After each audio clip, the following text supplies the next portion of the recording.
इस कार्यक्रम के पुण्यार्जक हैं गुरु भक्त परिवार भारत।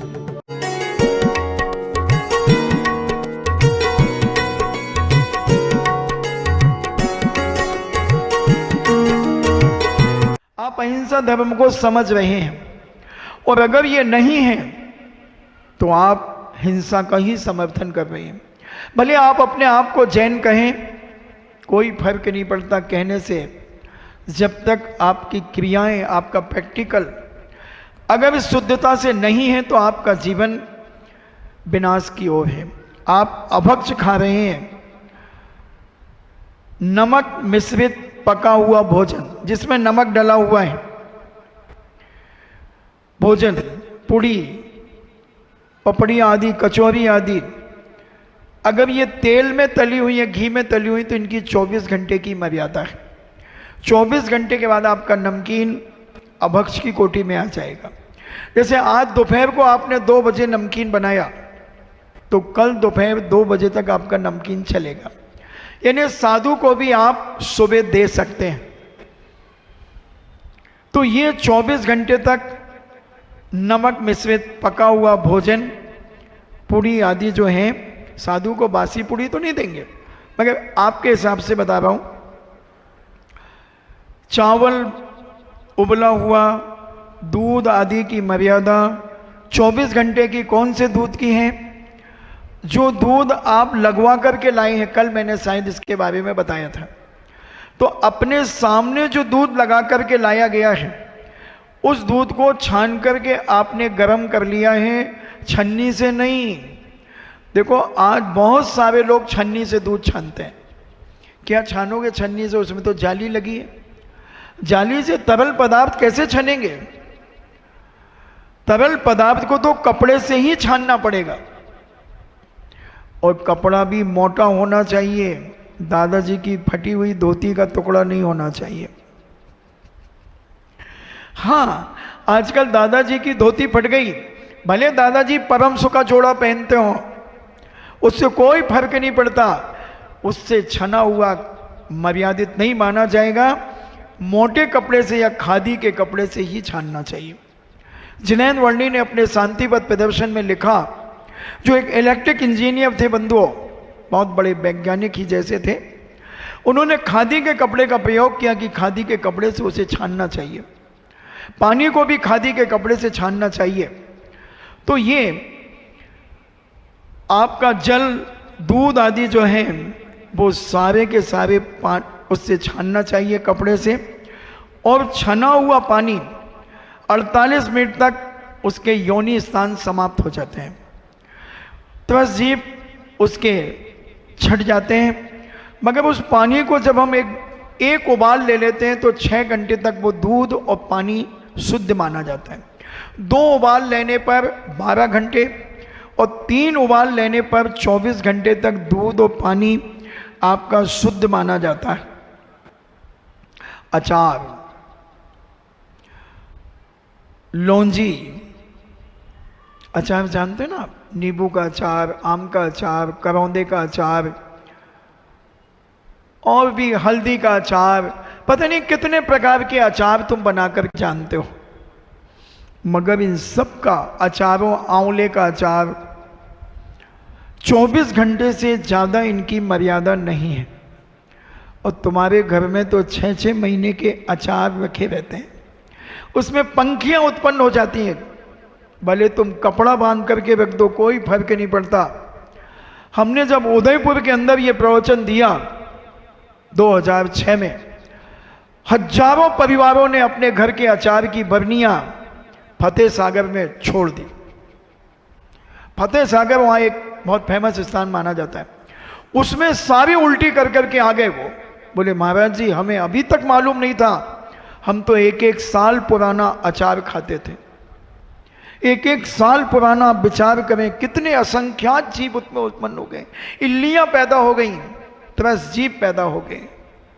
मिर्ची का अचार, नींबू का अचार, आम का अचार, करौंदे का अचार, पता नहीं कितने प्रकार के अचार। बंधु, हमारी जबी मति भ्रष्ट होती चली जा रही। असंख्यात जीव उसमें उत्पन्न हो गए और अचार की मर्यादा है मात्र 24 घंटे।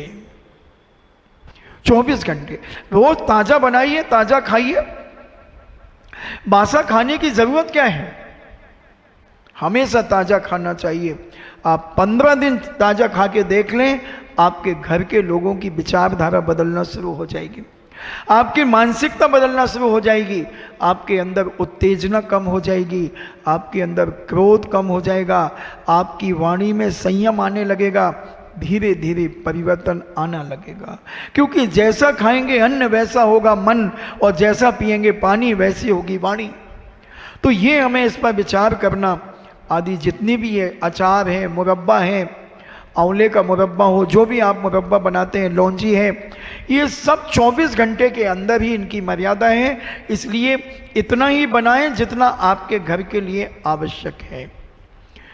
तात्कालिक अचार भी बड़ा अच्छा लगता है। वो कीड़ों से युक्त आप जो खाते हैं वो अनेक बीमारियों का भी कारण है। पिसा नमक, कल हमने नमक के बारे में चर्चा की थी।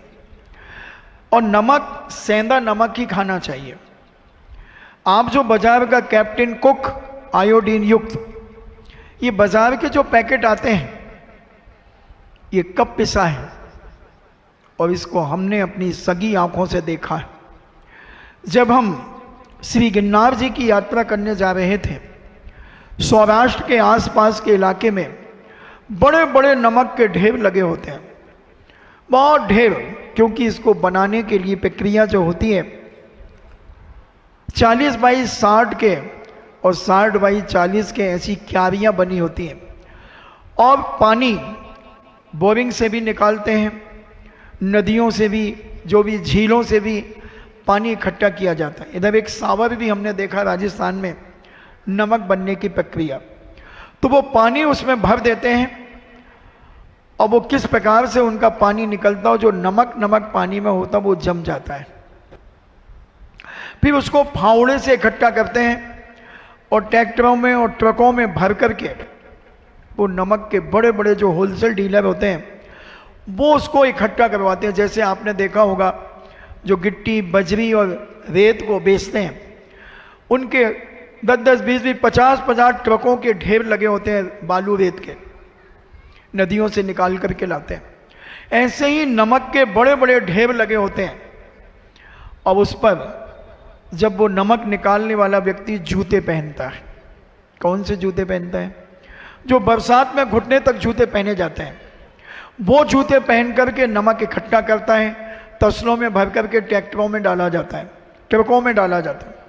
फिर वहां जाकर के जहां उनका स्टॉक होता है वहां रखा जाता है। क्योंकि वो इतना बारीक नहीं होता, वो दानेदार होता है, जैसे बूरा होता है। उसको फिर इकट्ठा होता है, फिर उसे ट्रकों में भरा जाता है। ऐसे हमने देखा उन्हीं नमक के ढेरों के ऊपर लोग चढ़े होते हैं। अब मान लीजिए उन्हें सुसु आ गई, अब वो क्या करेगा? वहीं साइड में बैठ करके उसी नमक के ऊपर सुसु कर देता है।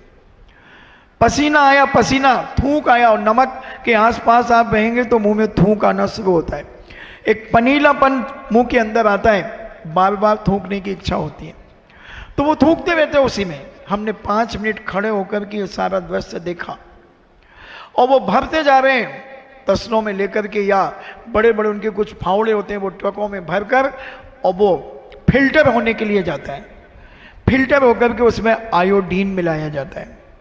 आयोडीन जो मिलाया जाता है वो भी अशुद्ध है। मैं कल उसके बारे में विशेष रूप से बताऊंगा कि आयोडीन कैसे बनता है। जो आपके नमक में मिलाया जाता है वो आयोडीन अशुद्धता से बनता है, और वो नमक में मिलाया जाता है। और नमक की एक्सपायर डेट 48 मिनट से, चाहे वो बरसात हो, चाहे गर्मी हो, और चाहे ठंड हो, 48 मिनट के अंदर पिसे हुए नमक की मर्यादा खत्म हो जाती है। अब आप सोचें, आपके घर में 5 पैकेट इकट्ठे आ गए, किसी के घर में 2 पैकेट आ गए हैं, असंख्यात जीवों का कलेवर आपके घर में रखा हुआ है। और सेंधा नमक जो होता है, इसकी डिल्लियां होती हैं, ये लाहौर से आता है, इसकी भी पहचान कर लें, जिसमें एक हल्की सी लालिमा होती है जिस नमक पर, वही सेंधा नमक शुद्ध माना जाता है। और एक वाइट कलर का फिटकरी जैसे होता है, कई बार लोग वही ले आते हैं और फिटकरी साधु को खिला देते हैं। 4 बार मैं फिटकरी खा चुका, बिचौलिया में 2 बार, जयपुर में 1 बार, ब्यावर में 1 बार। और फिर आके पूछते हैं लोग, महाराज जी आप तो ठीक हुआ ना आपका? तो मैं सोचता हूं कल तो किसी ने नहीं पूछा, आज क्यों पूछा? तो हम कहेंगे हाँ ठीक हुआ। नहीं महाराज जी आप झूठ बोल रहे हैं, हम लोग ने खाया तो उसमें ऐठाइंदापन था, कड़वापन था। हाँ तो था। महाराज जी आपको कोई तकलीफ तो नहीं हुई? अब हुई तो हुई, तुम क्या करोगे? तो नमक की भी पहचान होना चाहिए। लाहौरी नमक, इसकी माइंस होती है और ये माइंस से निकलता है। इसके पत्थर बड़े बड़े आते हैं, फिर दुकानदार इनको टुकड़े करके बेचता है। तो आप भी अपने घर में सेंधा नमक का ही प्रयोग करें और सेंधा नमक के छोटे छोटे टुकड़े कर लें। मैंने देखा है पहले घरों में चीनी मिट्टी के घड़े होते थे, इतने बड़े बड़े घड़े होते थे ब्राउन कलर के चीनी मिट्टी के। बरनियाँ होती थी आधी येलो कलर की और पीछे नीचे सफ़ेद चीनी मिट्टी की। इनमें माताएं नमक के टुकड़े करके रख लेती थी और जब उन्हें भोजन के समय जरूरत पड़ती थी तो टुकड़े निकालती थी और एक खलबट्टे में खट से कूटती थी। तो जो मोटा मोटा होता था वो दाल में सब्जियों में डाल देती थी और जो बारीक सा होता था उसको कपड़े से छानकर आटे में मिला लेती थी या और बारीक कर लेती थी और उसे यूज करती थी। ये जो दिल्ली वाला नमक है ये पूर्णतः अशुद्ध है, जिसके बाजार में पैकेट मिलते हैं। आज रखे हो क्या फर्क पड़ता, 10-15 रुपए का एक पैकेट आता होगा 1 किलो का। 15 रुपए का एक पैकेट अगर अलग भी कर देंगे तो कोई फर्क नहीं पड़ेगा। सेंधा नमक का यूज करें, उसमें भी असंख्यात जीव पड़ जाते हैं। किसमें? जो पैकेट है। और दिल्ली वाला आप अपनी डिल्लियां छोटी छोटी टुकड़े बना करके रखें, तत्काल कूटें और उसका प्रयोग करें। अब आप शुद्ध भोजन जब बनाते हैं तो नमक भी आप सुबह ही पीस लेते हैं, तो उसके लिए थोड़ी सी आंच दिखा दें उस नमक को, पिसे हुए नमक को आंच दिखा दें, अग्नि पर थोड़ा सा रख दें और एक कांच की शीशी में रख दें और ढक्कन लगा दें। क्योंकि मौसम को देखते हुए शीतांश उत्पन्न होता है उसमें, और जैसे ही नमक में शीतांश आएगा तो उसमें जीवों की उत्पत्ति शुरू हो जाएगी। तो 6 घंटे उसकी एक्सपायर डेट हो जाती है नमक की, जब उसे हम आंच दिखा देते हैं। और उसको एक कांच की या कोई ऐसे डिब्बे में रख लें जिसमें वो शीतांश को प्राप्त ना हो। ये और एक तरीका और है कि अच्छे उबलते हुए पानी में, 1 गिलास उबलते हुए पानी में नमक घोल करके रख लें। जिस पानी की 24 घंटे की मर्यादा बन गई है, उस उबला हुआ नमक का पानी आप अपने सामान में 1-1 चम्मच डाल दें, तो आप बहुत सारे दोषों से बच जाएंगे।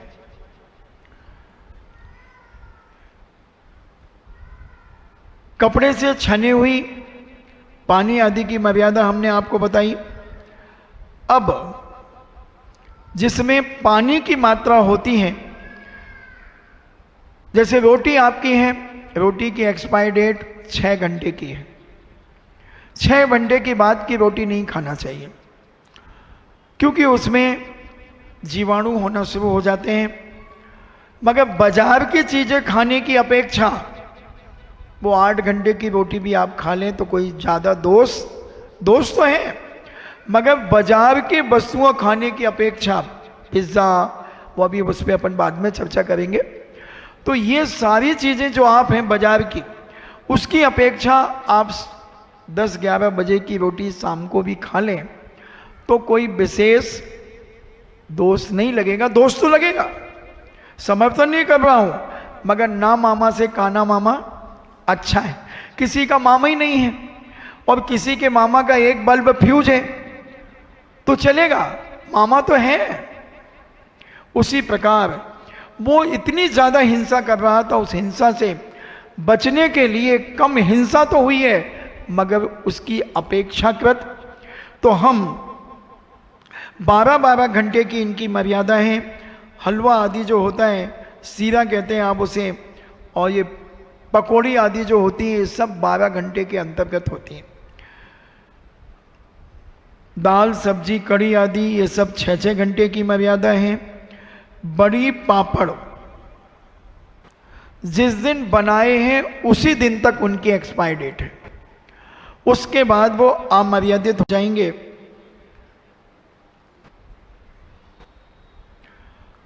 तो ये हमने आपको खाने की चीजें बताई, इनको आप समझें, जो आपके रोजमर्रा में आती हैं, रोज काम में आती हैं, इनका ध्यान रखें। सबसे पहले जो अपने आप को कहता है कि मैं अहिंसक हूं, मैं शाकाहारी हूं, उस व्यक्ति को पहले अपने घर की भोजन की थाली को शुद्ध करना चाहिए। और अगर भोजन की थाली आपने शुद्ध कर ली तो धीरे धीरे आप और शुद्धता पर पहुंचेंगे और अहिंसा को समझने का प्रयास करेंगे, क्योंकि सबसे ज्यादा हिंसा आज खाने की चीजों में हो रही है।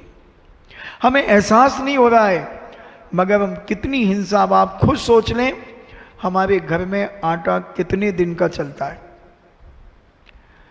और अगर आपके घर में चक्की है, आज बहुत सारे जैनी भाइयों ने अपने घरों में चक्की ले ली है, और बड़े उससे जब मुझसे बातचीत करते हैं, जैसे वो बिटिया कह रही थी, महाराज जी मुझसे आपको डेबिट करना है, बात विवाद करना है,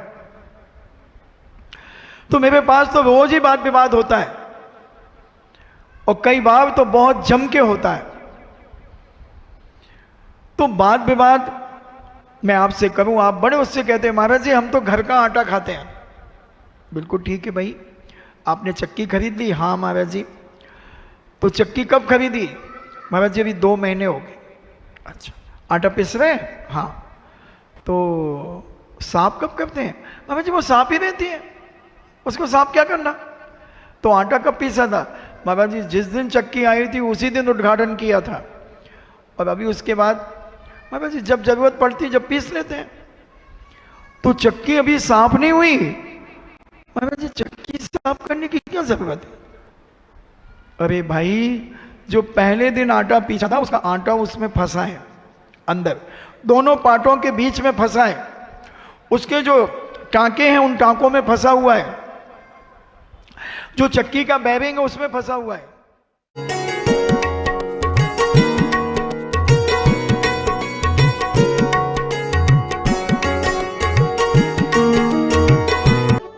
इस कार्यक्रम के पुण्यार्जक थे गुरु भक्त परिवार भारत।